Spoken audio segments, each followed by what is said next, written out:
Sebuah aksi berani dan syarat akan kritik sosial datang dari seorang pelajar sekolah menengah kejuruan di Jawa Tengah. Di tengah gegap gempita peluncuran program unggulan pemerintah, Makan Bergizi Gratis atau MBG, seorang siswa justru memilih jalan yang berbeda. Ia dengan tegas menolak program tersebut demi menyuarakan nasib para pahlawan tanpa tanda jasa. Muhammad Rafif Arsya Maulidi, seorang siswa SMK NU Miftahul Falah, Kudus, menjadi sorotan publik setelah secara konsisten menolak untuk mengonsumsi makanan dari program nasional tersebut.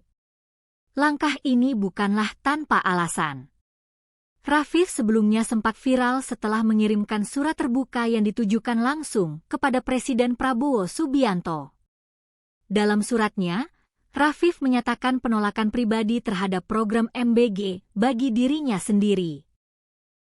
Penolakan ini didasari oleh rasa prihatin yang mendalam atas rendahnya kesejahteraan guru honorer di daerahnya yang hingga kini dinilai masih menerima penghasilan yang sangat minim. Sikap konsisten ini terus dibawa Rafif hingga ke ranah hukum tertinggi negara. Pada Senin, 16 Juni 2026, Rafif hadir di Mahkamah Konstitusi, Jakarta Pusat, sebagai salah satu saksi dalam sidang pengujian Undang-Undang APBN 2026. Dalam kesempatan tersebut, Rafif menegaskan bahwa sejak program MBG mulai berjalan hingga sekarang, dirinya sama sekali tidak pernah menyentuh atau memakan jatah makanan gratis tersebut sebagai bentuk pilihan politiknya. Di hadapan majelis hakim, Rafif menyampaikan harapan besarnya agar anggaran fantastis program MBG tidak memangkas atau mengurangi alokasi anggaran pendidikan nasional. Menurut pantauannya, masalah kesejahteraan guru ini tidak hanya terjadi di Kudus atau Jakarta saja, melainkan sangat krusial di wilayah terdepan, terluar, dan tertinggal atau 3T. Rafif berharap jatah anggaran MBG bisa dialihkan sebagian untuk menambah tunjangan serta meningkatkan taraf hidup para guru honorer. Namun, perjuangan menyuarakan pendapat ini tidak berjalan mulus bagi Rafif. Pasca viralnya surat terbuka tersebut, Rafif mengaku sempat mengalami intimidasi secara virtual di media sosial, khususnya melalui akun Instagram pribadinya. Ironisnya, tindakan intimidasi berupa penandaan akun atau tagging di unggahan yang menyudutkan itu diduga dilakukan oleh oknum pegawai Satuan Pelayanan Pemenuhan Gizi atau SPPG.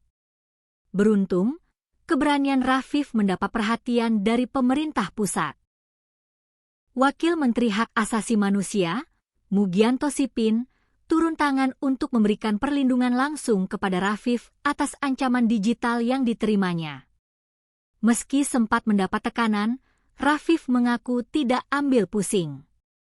Ia menyatakan sangat menghargai perbedaan pendapat dan memahami jika ada pihak yang tidak menyukai pandangan politiknya. Konflik ini pun perlahan mereda setelah oknum yang bersangkutan datang langsung ke rumah Rafif untuk melakukan klarifikasi. Di sisi lain, jalannya sidang uji materi di Mahkamah Konstitusi juga memanas.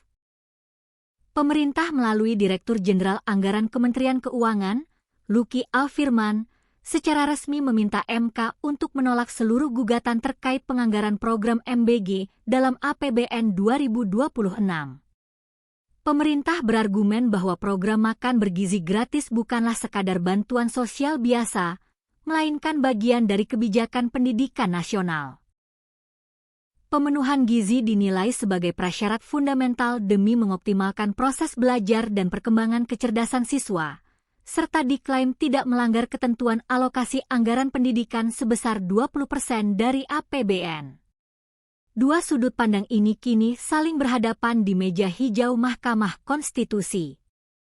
Antara pemenuhan gizi generasi muda yang diperjuangkan pemerintah atau jeritan kesejahteraan guru honorer yang disuarakan oleh seorang siswa dari Kudus.